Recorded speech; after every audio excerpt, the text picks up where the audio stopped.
نبی کریم صلی اللہ تعالی علیہ وسلم کے کچھ صحابہ اللہ کی محبت کے شوق میں حضور کی بارگاہ میں حاضر ہوئے اور انہوں نے آ کے عرض پتہ کیا کیا، عرض کرنے لگے یا رسول اللہ صلی اللہ تعالی علیہ وسلم سالوں بیت گئے ہیں سجدے کرتے ہوئے، حضور سالوں بیت گئے ہیں تسبیح پڑھتے ہوئے، سالوں بیت گئے کہتے ہوئے کہ سبحان اللہ وہ پاک ہے، ہمیں سالوں بیت گئے یہ کہتے ہوئے کہ اللہ اکبر وہی سب سے بڑا ہے، سالوں بیت گئے کہتے ہوئے کہ الحمدللہ ساری تعریفیں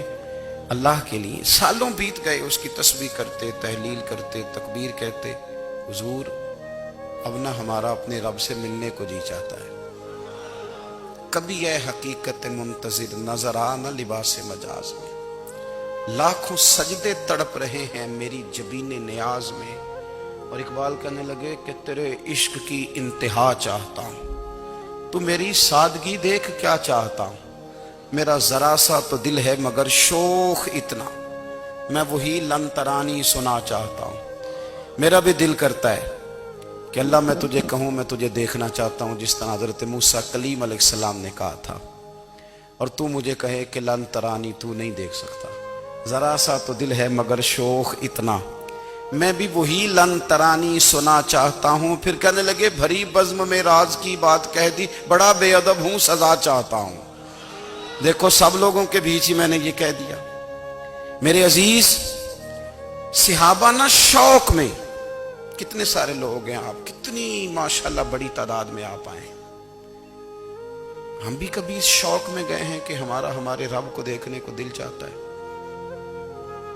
ہمارا جی چاہے وہ کبھی ہمیں ملے،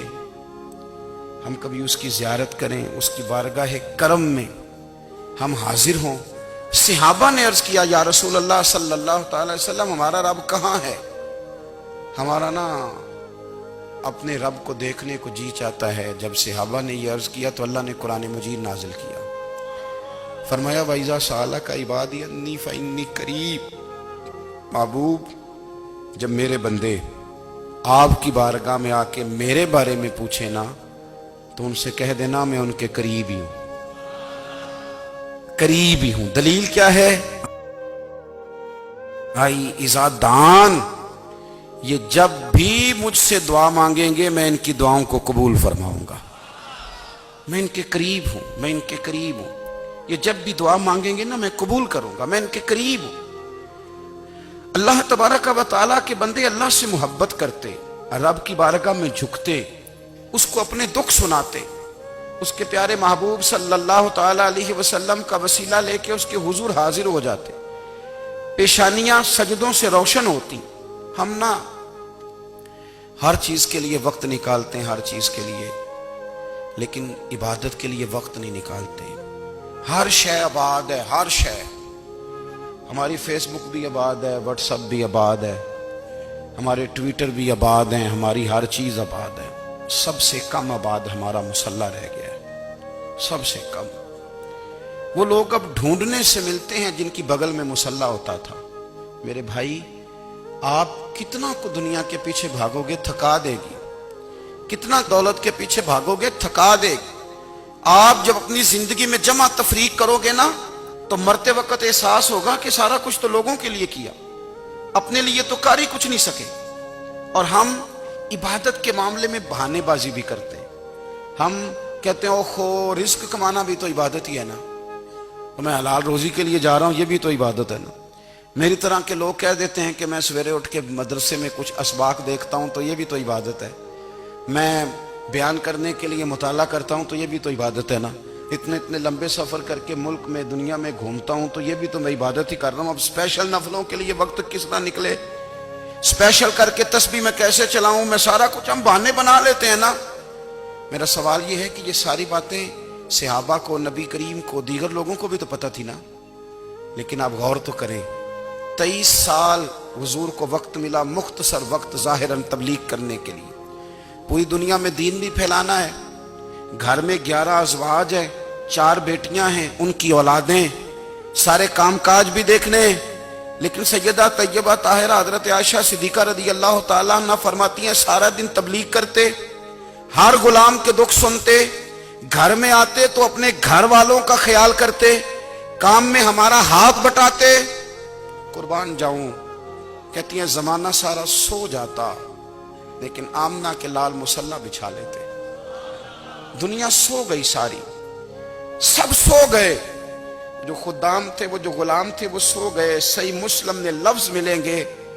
سیدہ پاک فرماتی ہیں او میرے نبی کے غلاموں، میں نے یہ رنگ بھی دیکھا ہے کہ حضور نے اتنا کھڑے رہے، اتنا قیام کیا، اتنا قیام کیا کہ مقدس پیروں میں ورم آ گئے،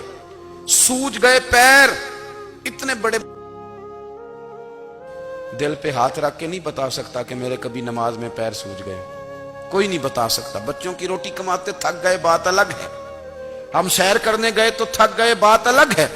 لیکن عبادت میں یہ بھی تو مسلم شریف ہے نا، یہ بھی تو دین ہے نا، یہ بھی تو حضور کی سنت ہے، یہ بھی تو وہ چیز ہے جو کریم کی آنکھوں کی ٹھنڈک ہے۔ سیدہ فرماتی ہیں پیروں میں ورم آ گئے، اور ساری رات ہی حضور نے نماز پڑھی اور ایک ہی آیت بار بار دہرائی۔ مسجد نبوی میں بلال حبشی نے فجر کی اذان دے دی اور حضور ابھی مصلی پہ تھے، کریم فارغ ہوئے۔ میں نے عرض کی یا رسول اللہ صلی اللہ علیہ وسلم، آپ کے تو صدقے اللہ اگلے پچھلوں کے گناہ معاف کرے گا، تو آپ اتنی آہوزاری کیوں فرماتے ہیں؟ آپ تو شفیع ہیں، آپ تو انبیاء کے امام ہیں۔ تو حضور نے فرمایا عائشہ تم نے گنوایا ہے نا میرے اللہ کی مجھ پر کتنی رحمت ہے، افلا اکون عبدا شکورا، فرمایا اگر اس نے اتنی نعمتیں دی ہیں تو کیا میں اس کا شکر گزار بندہ نہ بنوں؟ میں شکر گزار بندہ نہ بنوں اس کا؟ پھر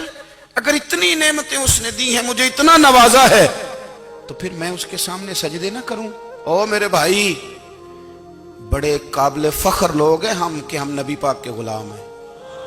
ہم قابل فخر ہیں کہ نبی کریم کے غلام ہیں۔ کیا کبھی اس غلامی کے شکرانے میں بھی 2 نفل پڑھے ہیں؟ یا اللہ تیرا شکر ہے تو نے ہمیں حضور کا غلام بنایا ہے۔ یاد رکھیں کہ اپنی روحانی زندگی کو آباد کریں، استغفار پڑھیں، تسبیحات کریں۔